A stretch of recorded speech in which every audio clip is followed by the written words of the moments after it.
Je vous parle aujourd'hui en conclusion des 7 lois de la nature. J'en parle tout le temps. Pour que vous compreniez que pour le négro africain, c'est ça Dieu. C'est dans la nature. La première loi, c'est la loi du mental.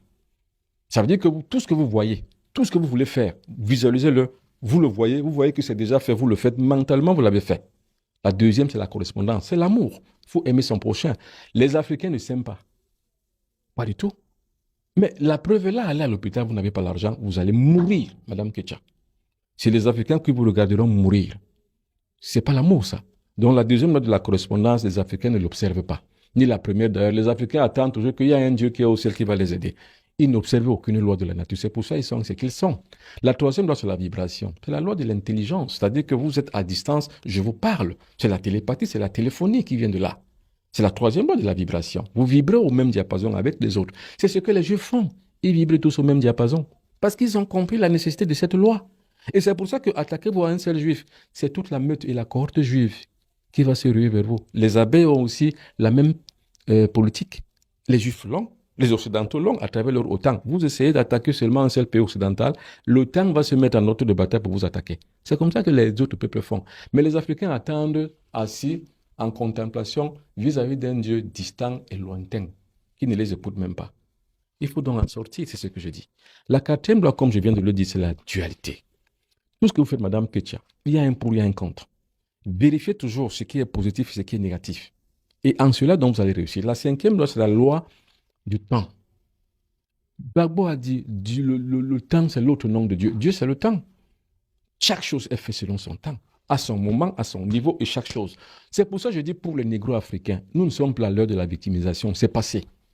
Ne me dites plus, ne vous réveillez pas le matin, venez me dire que la France a fait ceci, la France a fait cela. Je vous répondrai que la France est dans son rôle. Et comme je l'accepte, nous l'acceptons ainsi, nous sommes dans le rôle de proie. Mais c'est comme ça. Or, la proie qui s'énerve et qui émotivement dénonce et se victimise, messieurs, est une véritable proie éternelle. Et c'est ça les Africains. Et c'est pour ça que je dénonce ça. Je dis que non, il ne faut pas dire aux Africains chaque fois qu'ils sont des victimes. Non, nous ne sommes pas des victimes. Nous sommes des cons. Maintenant, quand vous dites à l'Africain que si cela vous arrive, c'est parce que vous êtes un imbécile, un idiot, un con, un vaurien et un sous-être humain, c'est pour lui permettre de changer. Et quand je dis changer, ça ne veut pas dire qu'on dit que j'ai changé, non. Ce sont des états de conscience supérieurs. Il faut y accéder. C'est ce que les autres peuples ont fait, c'est ce que les Juifs ont fait, c'est ce que les Chinois, les Asiatiques ont fait. Nous, on doit le faire.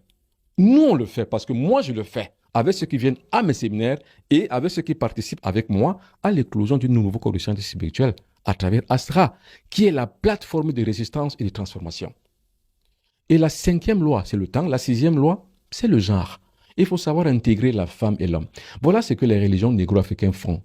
Ils excluent les femmes. Mais c'est idiot. Mais c'est bête et c'est con. Allez voir les Bambombok. Bon, ce que je connais plus Bambombok parce que je suis moi-même un Bambok. Les Bambombok, une femme ne s'assoit pas là où est les hommes. Chez les Bambombok. La femme doit être là-bas loin. Mais monsieur, vous êtes idiot et con. C'est parce que vous n'avez pas compris le loi de la nature que vous le faites.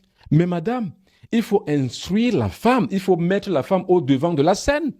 Parce que c'est la femme qui est plus puissante, plus énergétique que l'homme. C'est ça la loi, la sixième loi de la nature, la loi de genre. Vous avez compris ça, et la septième loi plutôt, la loi de genre. Vous avez compris ça, Madame Ketcha? Il ne faut jamais exclure une femme, mais les cons, les Africains, que ce soit au Bénin, que ce soit au Tchad, que ce soit n'importe où, c'est pas au Cameroun, n'importe où, les femmes sont exclues.